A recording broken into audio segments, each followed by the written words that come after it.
Top 3% ľudí takto uvažujú o sebe aj o iných. Aj keď ste zamestnancom? Áno, najcennejšími zamestnancami sú ľudia, ktorí preberajú zodpovednosť. Vedia, že sú zodpovední za seba, za svoj výkon a chcú zodpovedať aj za svoje výsledky. Pristupujú k firme, pre ktorú pracujú, ako keby ju vlastnili.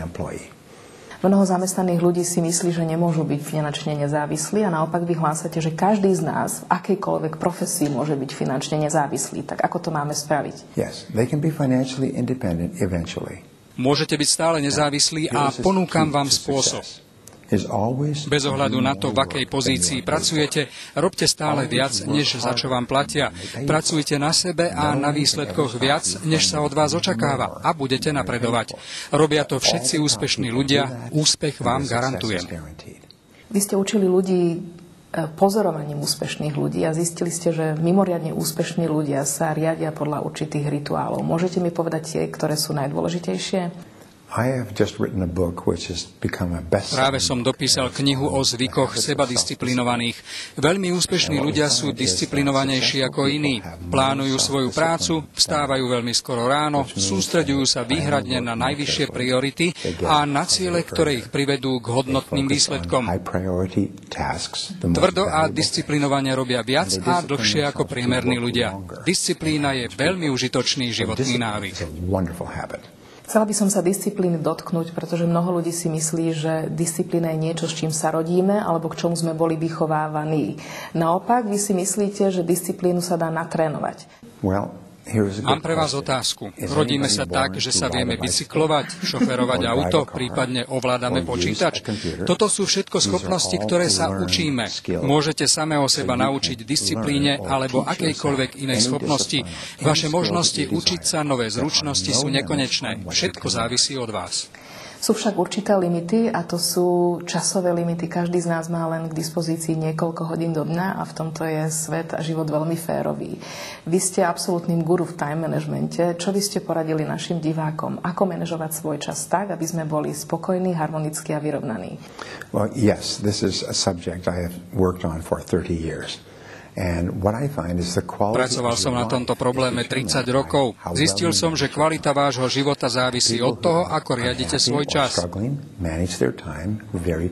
Nešťastní ľudia manažujú svoj čas hrozne. Úspešní a šťastní ľudia manažujú svoj čas dôsledne. Tu je riešenie.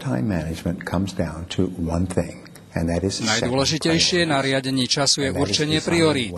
Rozhodnete sa, čo je prvoradé a menej podstatné, určite si priority. Kľúč k úspechu vedie cez zistenie, čo je najdôležitejšie pre váš úspech v tomto okamihu. Robte iba jednu vec naraz, a to tú najdôležitejšiu. Ak ste schopní to spraviť, zbavíte sa neduhov a docielite, čo chcete.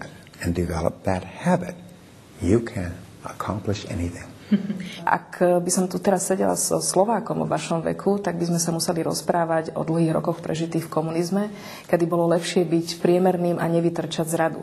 Vy naopak učíte ľudí, ako byť nadpriemerný a ako žiť na svoj plný potenciál. Čo by ste tým 50-60 ročným mužom a ženám na Slovensku poradili? Ako žiť naozaj naplnený život?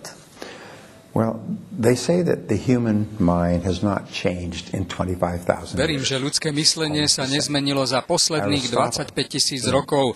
Už Aristoteles v antickom Grécku hlásal, že najdôležitejším cieľom v živote človeka je byť šťastný. A otázka znie, ako budem šťastný? A odpoveď je v skutku jednoduchá.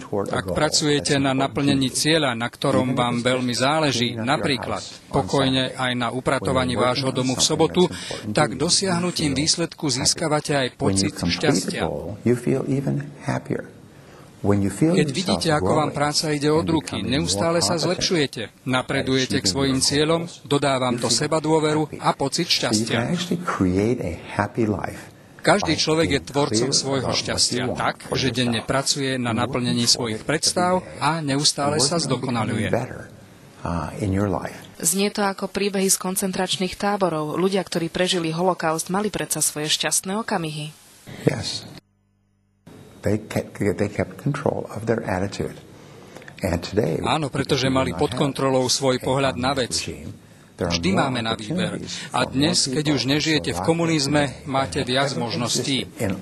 Dívať sa na iné príležitosti, nové výzvy si vyžaduje nové zručnosti prežitia. Je také príslovie, ktoré hovorí o tom, že prednášame a učíme to, čo sa sami musíme učiť, takže aj vy sa ešte v time managemente stále učíte? Časový manažment je ako fyzická aktivita v posilňovni. Musíte cvičiť denne. V každej chvíli musíte samého seba upozorňovať, že nemôžete tráviť čas aktivitami, ktoré sú pre váš cieľ nepodstatné. Asi musí byť veľmi ťažké pre vaše 4 deti vyrastať s otcom, ktorý je natoľko disciplinovaný, ktorý tak prezieravo dokáže narábať so svojím časom a so svojou energiou. Podarilo sa vám ich naučiť všetkým týmto dovednostiam? Učil som sa rodičovstvu, keď som mal svoje prvé dieťa. Najhoršie, čo môžete ako rodič spraviť, je nútiť svoje dieťa robiť veci podľa vašich predstav. Nútiť ho do niečoho. Tiež som sa naučil, že najlepšie, čo pre svoje deti môžete urobiť, je byť im vzorom. Ako som spomínal, nikdy som svoje deti nenútil niečo robiť. Jednoducho ma pozorovali, rozhodli sa podľa seba.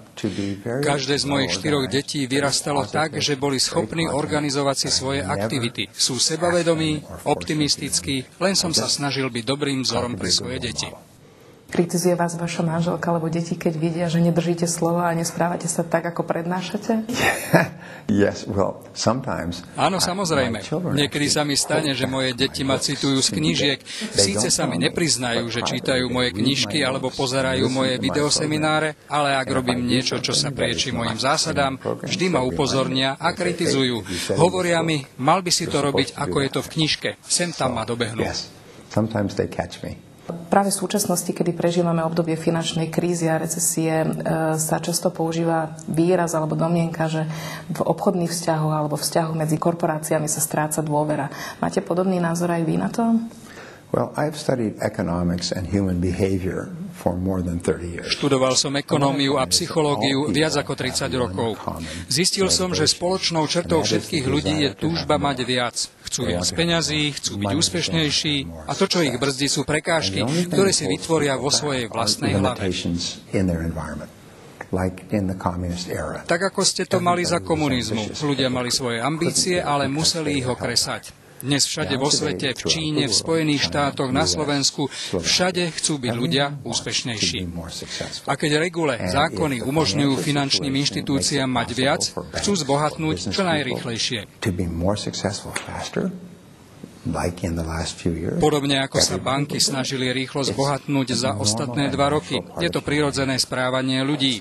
Je bežné, že ľudia po tomto túžia. Ak majú príležitosť zbohatnúť rýchlo, zhostia sa jej.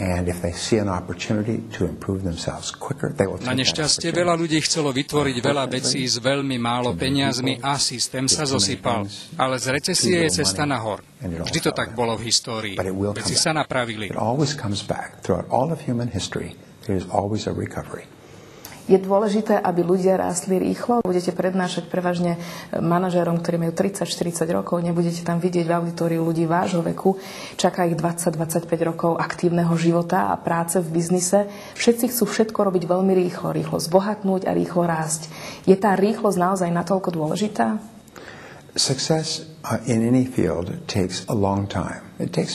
Dosiahnuť úspech v akejkoľvek oblasti trvá určitý čas. Je to proces, kedy rastiete, súťažíte. Osobne neverím na rýchly alebo ľahko dosiahnuteľný úspech. Pravda je však taká, že úspešní ľudia sú netrpezliví. Chcú napredovať rýchlo a to je dobré, lebo ich to núti byť akční. Obzrú sa späť na obdobie pred 10 rokmi, teší ich vedomie, že keby neboli netrpezliví, keď mali 20 rokov, dnes by neboli úspešnými. Pravda je totiž taká, že väčšina ľudí, takých 80%, sú leniví. Nič ich nemotivuje, nenapredujú a nebudú úspešní. Máte nejaké vysvetlenie preto, prečo sú niektorí ľudia naozaj veľmi ambiciózni, náruživí a chcú dosiahnuť veľa a potom tá väčšina, alebo drvivá väčšina sú jednoducho leniví? Prečo to tak je? Odpoveď sa týka vzorov. Ak máte svoj vzor, aj svoje ambície, to je váš štandard, ktorý chcete dosiahnuť.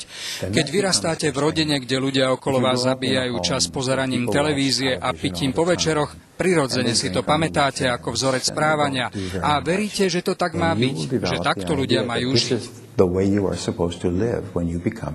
Ak vyrastáte v rodine, kde rodičia riešia problémy, napredujú, čítajú, objavujú veci, tak už v dospelosti viete, že chcete minimálne takto žiť. Na to máme vzory v živote.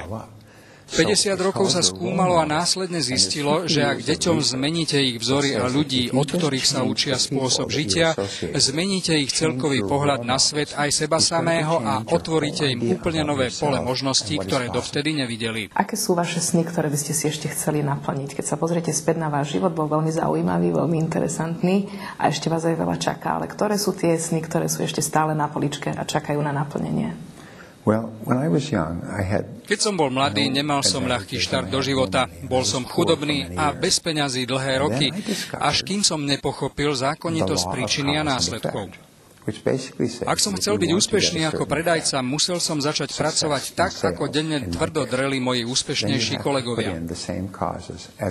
Odpozeral som a osvojil som si ich návyky. Pochopil som, že sa viete naučiť čokoľvek z týchto zručností, ktoré vás dovedú k naplneniu vášho cieľa. To bolo pre mňa prelomové, doslova ma to osvietilo. Neskôr som manažoval 10 odlišných biznisov, zarobil som viac ako 10 miliónov dolárov a zistil, že môžem v každej oblasti dosiahnuť úspech, ak sa budem učiť od iných úspešných ľudí. Pomyslel som si, že je to geniálne. Tak som začal radiť najskôr zo pár ľuďom, potom väčším skupinám, neskôr som už o pravidlách úspechu prednášal aj 25 000-ovej skupine. Vytvoril som učebnice, viac ako 500 audio a video seminárov, napísal som knihy pre manažérov, prednášal som viac ako 5000 seminárov po svete a môj odkaz bol stále ten istý.